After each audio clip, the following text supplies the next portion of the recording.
മോൾ ഒരു കാര്യം മനസ്സിലാക്കണം, എല്ലാവരും അവരവരുടെ ലാഭത്തിന് വേണ്ടിയാണ് നിൽക്കുന്നത്.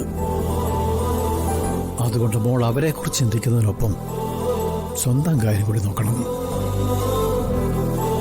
നമ്മൾ അല്പം സ്വാർത്ഥരാവുന്നതിൽ ഒരു തെറ്റുമില്ല മോളെ. ഞാൻ പറയുന്നതിന്റെ പൊരുള് മനസ്സിലാവുന്നുണ്ടോ?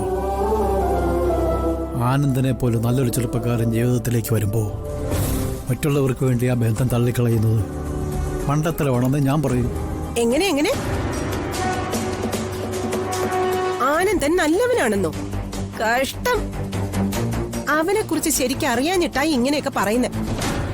അവനെന്താ കുഴപ്പം? അവനെന്താ കുഴപ്പമെന്ന്? അയ്യോ, അവൻ നമ്മൾ കാണുന്ന ആളൊന്നും അല്ല. തുറന്നു പറഞ്ഞ അവൻ മഹാവൃത്തികെട്ടവനാ. വെറുതെ ഒരാളെ കൂടെ അനാവശ്യം പറയരുത്. ഞാൻ പറയുന്നതല്ല, അവൻ കാണിച്ചതാ അനാവശ്യം. അവൻ ഇന്നിവിടെ വന്ന് എന്തൊക്കെ കാട്ടിക്കൂട്ടിയെന്ന് അറിയാമോ? ആനന്ദൻ ഇന്നിവിടെ വന്നിരുന്നോ?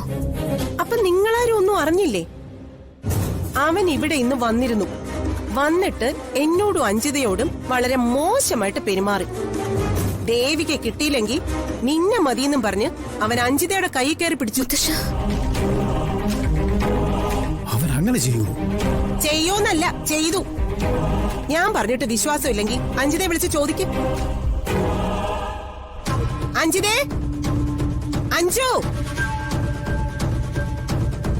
അഞ്ജിതേ.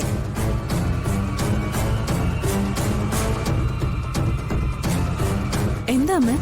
ഇങ്ങ് മടി. എന്താ? നീ പറഞ്ഞു കൊടുക്ക്. ആനന്ദൻ നിന്റെ കൈയിൽ കയറി പിടിച്ച കാര്യം പറഞ്ഞു കൊടുക്ക്. നീ എന്താണ് ഇങ്ങനെ മിഴിച്ചു നിൽക്കുന്നേ?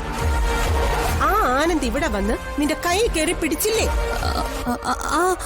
അതെ, എന്റെ കൈ കയറി പിടിച്ചു. കേട്ടല്ലോ? ഇവള് പറഞ്ഞത് കേട്ടല്ലോ? ഞാൻ പറഞ്ഞപ്പോഴല്ലേ നിങ്ങൾക്ക് വിശ്വാസം ഇല്ലാതിരുന്നത്. ഇപ്പൊ വിശ്വാസമായി കാണുമല്ലോ. ഒരു തവണ എന്റെ മോൾക്ക് വേണ്ടി ഒരു കള്ളത്തരം ചെയ്തു പോയി എന്ന് കരുതി ഞാൻ പറയുന്നത് മുഴുവൻ അവിശ്വസിക്കുന്നത് ശരിയല്ല. ഏതായാലും ആനന്ദ് ഇവളെ കെട്ടിയ മാനം രക്ഷിക്കാൻ വേണ്ടി എനിക്ക് എന്റെ മോളെയും കൊണ്ട് എവിടെയെങ്കിലും പോകേണ്ടി വരും.